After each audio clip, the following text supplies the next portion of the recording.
Across Britain, workshops and factories are hives of activity, from the high-tech to the handcrafted. Great Britain has a proud history of clockmaking. For a time, we produced the best timepieces in the world. Today, there are only a handful of these master craftsmen left, but Committee of London are dedicated to keeping the tradition alive. The 170-year-old firm is led by Simon Barker. I'm the managing director of Committee. I'm a member of the family that goes back 5 generations running this business. We offer long case clocks, grandfather clocks. We offer mantle clocks, traditional and contemporary. We offer wall clocks.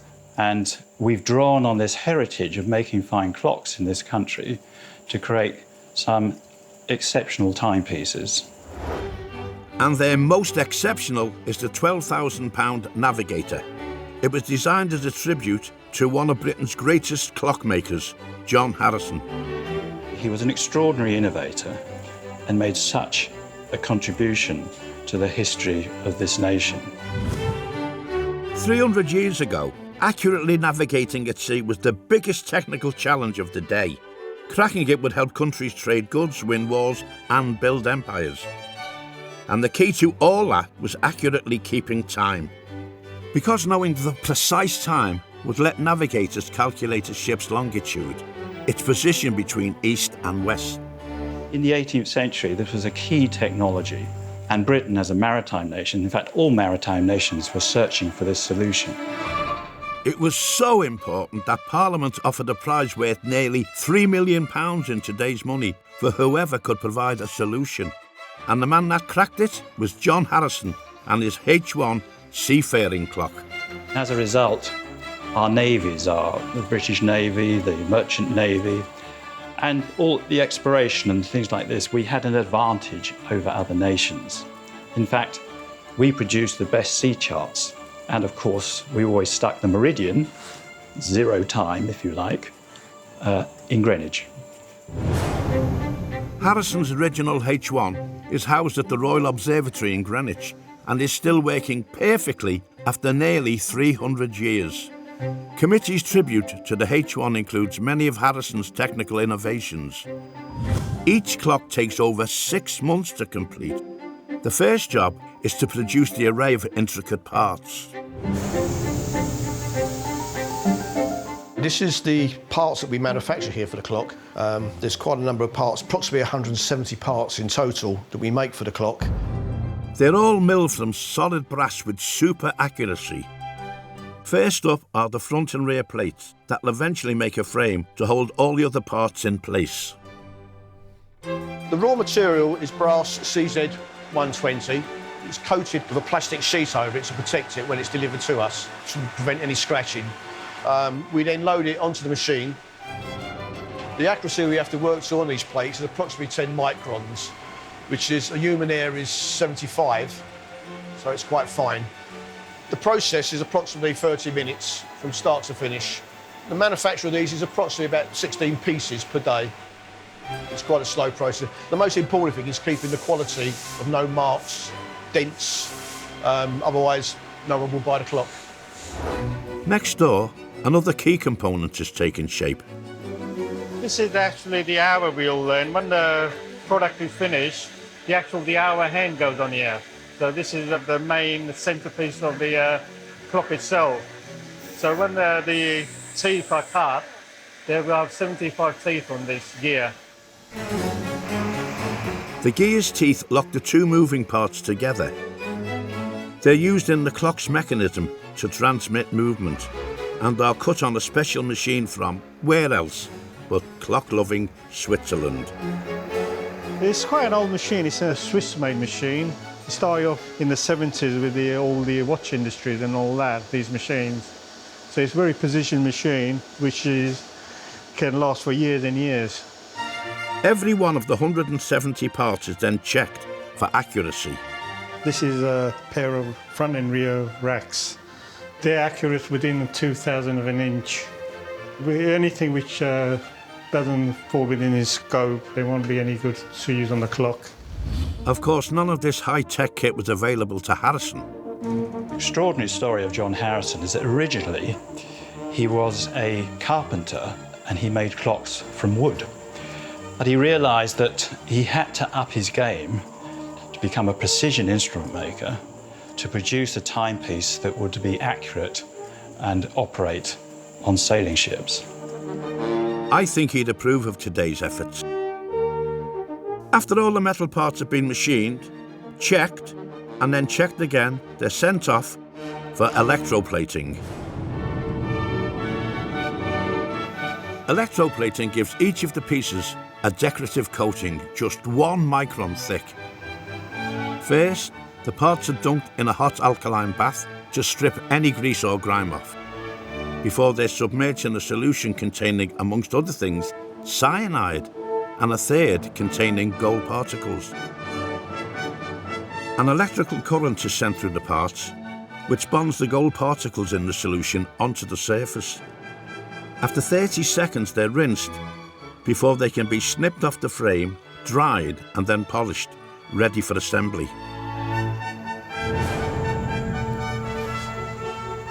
Painstaking job of putting all these parts together falls to Chris, who thankfully takes it in his stride. This is the train. We're putting the train in. His first job is to assemble the interlocking gears called the train. Like a miniature gearbox, they ensure the hour and minute hands move at the right pace. This is the fusee. And this is the barrel with the mainspring in. That's the going system, the power of the clock. The clock's power comes from the main spring that's tightly coiled inside the barrel, a bit like a battery full of potential energy. The fusee regulates the release of the energy, keeping it constant. You're winding it on the fusee, so as you pull the gut onto the fusees, you're in fact winding this mainspring up. The gut is a thin steel cable that's wrapped around the conical shape of the fusee. The mainspring pulls the gut, which turns the fusee, which is connected to the train, and eventually the clock hands. It was designed by Leonardo da Vinci years ago. Don't know when. All Old English clocks have this system, and Old English pocket watches have this system as well. Before the spring can be wound, Chris has to finish the framework. Right, now I'm going to put the front plate on. Like a car chassis, the frame holds everything in place. Lining up the screws to give it a nice appearance. I'm going to put the escape wheel on. It's the tick-tock of the clock. As its name suggests, the escape wheel lets the energy held in the spring to, well, escape and drive the gears of the clock. You put power in and take power out, so keeping it on a constant tick-tock. This is the clock dial, yes, that's it. And there's your seconds disc. Right, now I'm going to put the power onto the fusee. So I lock the escape wheel down. The fusee is designed to keep the power that's released from the spring even. Otherwise, the clock might tick faster just after winding and slower as the spring unwinds. When the fusee is full with the line, I've got to put the oomph into the mainspring. Winding a clock coils up the mainspring, loading it with the energy that keeps the hands moving. Now I've got to let the line from the fusee go onto the barrel. So I have to take off my train restraint and just let it gently run through my fingers so it layers itself nicely onto the barrel. It's a clock's first breath. The assembly can take up to 6 hours, which sounds like a lot until you consider Harrison spent years on his first design and a lifetime thereafter perfecting it. It's not all that easy. I mean, once you get to know it's like anything, it becomes straightforward for you, but it is quite tricky. Next up, the pendulum balancers are delicately installed. Oops. The swing of the balancers locks and unlocks the escape wheel, releasing a set amount of energy from the fusee. They regulate the clock. They're the heartbeat of the clock, really. It was this revolutionary part of Harrison's design that allowed his clock to keep time at sea while all the others failed. In the 18th century, pendulum clocks were the most accurate around. Their long, evenly swinging pendulums used the Earth's gravity to keep a clock ticking at a constant rate. But the motion of a ship at sea would make traditional pendulums useless, so Harrison used pairs of balanced pendulums that pivot in the middle, appearing to float. So I can demonstrate how these are acting as balancers. When the clock is out of motion and you move it, they will not move at any angle. So when they are in motion, the clock will continue to run at any angle. So basically, the pendulum balances are floating so that they're not affected by the motion of the ship. No matter how stormy the sea, they'll keep swinging at any angle. Thanks to the balancers and other innovations, Harrison's clock kept time to within a fraction of a second per day. A huge technical breakthrough. Back on the factory floor, the clock's nearly ready. Then the hour wheel goes on. Putting the hands on is sort of the last job. I like to get it all going, seeing everything's all hunky-dory first. There we are. So now it has to go on test. Fully wind it up. That will go for 8 days, and then you have to wind it up again.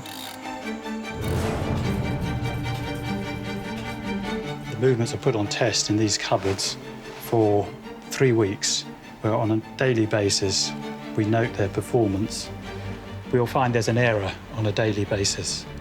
And to adjust this error out, you make small incremental turns to these rating nuts. To make the clock run faster, you bring them down a small amount, and to make the clock run slower, you bring them up a small amount. This process can take 2 to 3 weeks to bring the clock into time. Once it's fully calibrated, the clock is paired with a wooden plinth and encased in glass, right on time. As for Harrison, even after proving his design, he had to fight tooth and nail for nearly 40 years to get his prize money from Parliament. But his designs went on to revolutionise navigation at sea, saving countless lives and cementing Britain's position as a global superpower. It's a very British story because the people from the British Isles are extraordinarily innovative. And this innovation has an extraordinary impact on all our lives.